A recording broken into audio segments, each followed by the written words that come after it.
चलिए तो शुरू करते हैं। आज का कुछ इम्पोर्टेंट बातें इसमें देखेंगे।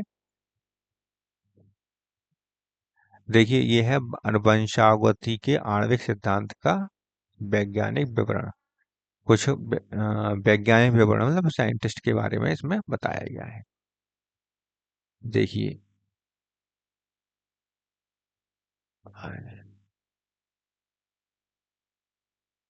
एक सेकंड यार रुकिए, इससे कोई फर्क नहीं पड़ता।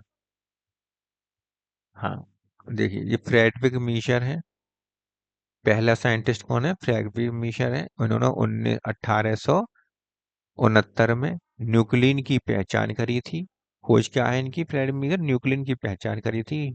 डीएनए अम्लीय पदार्थ होता है, ये इन्होंने बताया था। न्यूक्लियन कैसा? एसिडिक, तो डीएनए क्या होगा? एसिडिक हो गया।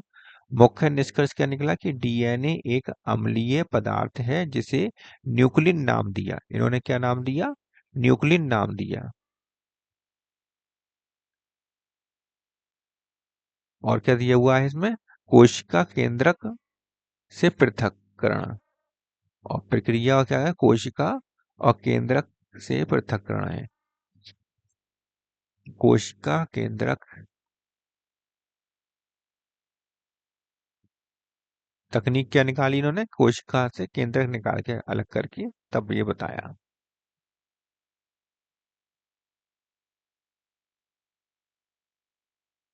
इतना ही याद करो बस।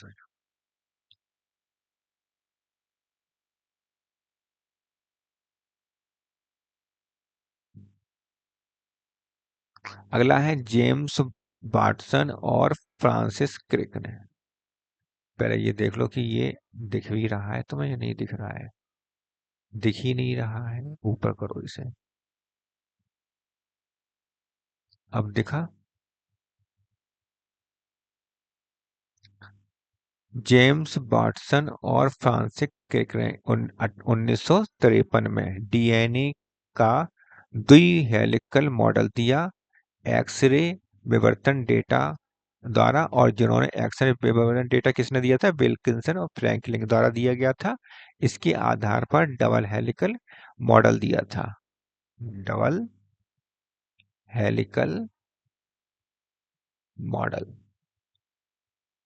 दिया था। डीएनए दो पॉलीन्यूक्लियोटाइड श्रृंखलाओं से बना होता है जिसमें पूरक आधार युग्मन होता है। क्या बताया? जिसमें क्या होता है? पूरक आधार युग्मन होता है। एक्सरे क्रिस्टलोग्राफी डेटा का उपयोग इस मॉडल में किया गया था। एक्सरे क्रिस्टलोग्राफी डेटा मॉडल इसमें किया गया था। यहाँ देखिए, फ्रेडरिक ग्रिफिथ है। इन्होंने 1928 में रूपांतरण सिद्धांत की खोज करी थी। ट्रांसफॉर्मिंग प्रिंसिपल की खोज करी थी। दिया था इन्होंने स्ट्रेप्टोकोकस न्यूमोनिया और चूहे पर। इन्होंने स्ट्रेप्टोकोकस न्यूमोनिया बैक्टीरिया लिया था और जो चूहे पर इन्होंने प्रयोग करे थे। गर्मी के मारे मारे गए एस स्टेन से आर स्टेन में आनुवांशिक सामग्री का स्थानांतरण, ये इन्होंने बताया था यहाँ पर। ठीक है। और क्या दिया है? चूहों में जीवित और मृत बैक्टीरिया स्टेन का इंजेक्शन दिया गया था। तो आगे देखिए, एवरी मैक्लियोड, ये भी इंपॉर्टेंट है। एवरी और मैक्लियोड, मैक्लियोड और मैकार्थी, इन्होंने 1933 से 44 में रूपांतरण सिद्धांत की जैव रासायनिक प्रकृति के बारे में बताया। प्रोटीएज आरएनएस से आरएनए से और डीएनए एंजाइम इन्होंने बताए। Protease enzyme, RNS enzyme, DNS enzyme से इन्होंने प्रयोग किए थे। ये एंजाइम लिए थे प्रयोग में। और डीएनए ही एक आनुवंशिक आनुवंशिक सामग्री है और रूपांतरण का कारण बनती है, ये इन्होंने बताया था। बहुत ज्यादा इंपॉर्टेंट बात है इन्होंने बताई थी, इसीलिए इनका नाम याद रखा जाता है। एंजाइमों द्वारा प्रोटीन और आरएनए और डीएनए का क्रमिक पाचन इन्होंने कराया था। इस प्रयोगशाला में क्या कराया था इन्होंने? हर्षे चेस, देखिए ये बहुत इंपॉर्टेंट है, पेपर में तो पूछा ही रखा हुआ है। 1952 में प्रमाण की डीएनए आनुवांशिक सामग्री है। बैक्टीरियोफेज और इकोलाई इन्हें यूज किए थे इस प्रयोग में। डीएनए ही वायरस से बैक्टीरिया में प्रवेश करता है, प्रोटीन नहीं करती है। ये उन्होंने इंपॉर्टेंट बात बताई। इसके अलावा इन्होंने रेडियोधर्मी सल्फर S35 का यूज किया था, फास्फोरस S32 का यूज किया था। लेवलिंग लेवलिंग लेवलिंग करी थी इन दोनों से, और सम्मिश्रण किया, फिर सेंट्रीफ्यूगेशन किया। ये सब इन्होंने इस प्रयोग में किया था। इसके बाद आता है मैथ्यू मेल्सन एंड फ्रैंकलिन स्टाल। इन्होंने 1958 में डीएनए का अर्ध संरक्षी प्रतिकरण दिया, सेमी कंजर्वेटिव रेप्लिकेशन दिया। ई कोलाई का यूज किया था। N15H4NaCl भारी नाइट्रोजन का यूज किया था, N15 का यूज किया था। और डीएनए प्रतिकृति अर्ध संरक्षणी होती है, इसमें एक पुराना और एक नया स्ट्रैंड होता है, ये इन्होंने बताया था। ठीक है। सीजियम क्लोराइड घनत्व प्रवणता सेंट्रीफ्यूगेशन, सेंट्रीफ्यूगेशन का नाम क्या था यहाँ पर?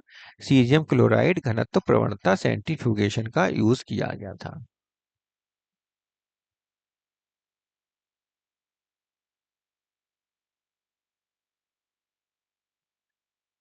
फ्रांसवा जैकब और जैक मोनार्ड, इनका देख लीजिए। इन्होंने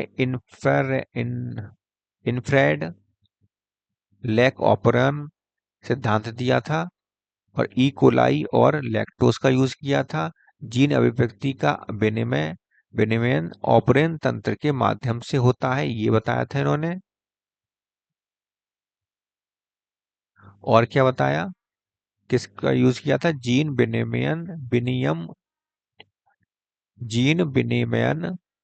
और उत्परिवर्तन का अध्ययन किया था इन्होंने। ठीक है। और उत्परिवर्तन का अध्ययन किया था इन्होंने।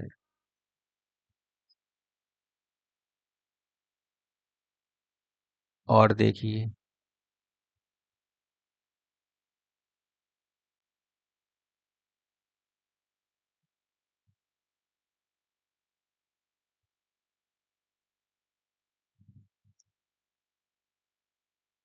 ये है यूएस ऊर्जा विभाग। अरे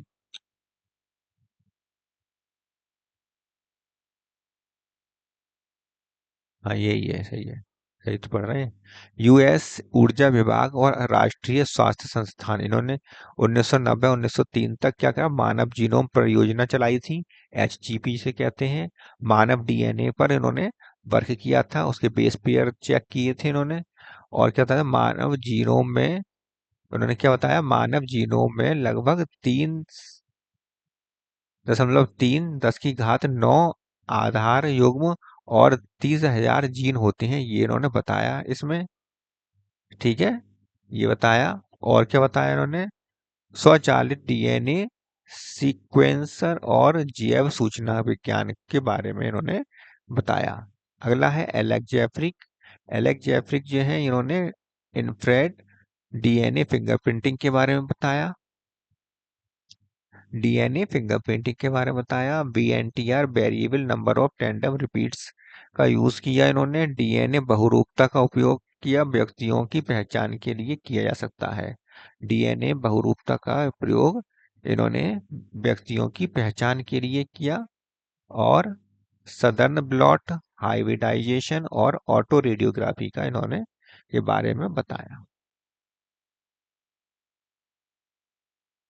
ओके। तो ये कुछ इंपॉर्टेंट बातें हैं जिसको नोट करनी है, याद करनी है। पेपर में बहुत ज्यादा पूछी जाती है, ये सब पूछी जाती है जो अभी तक हमने बताई तुम्हें।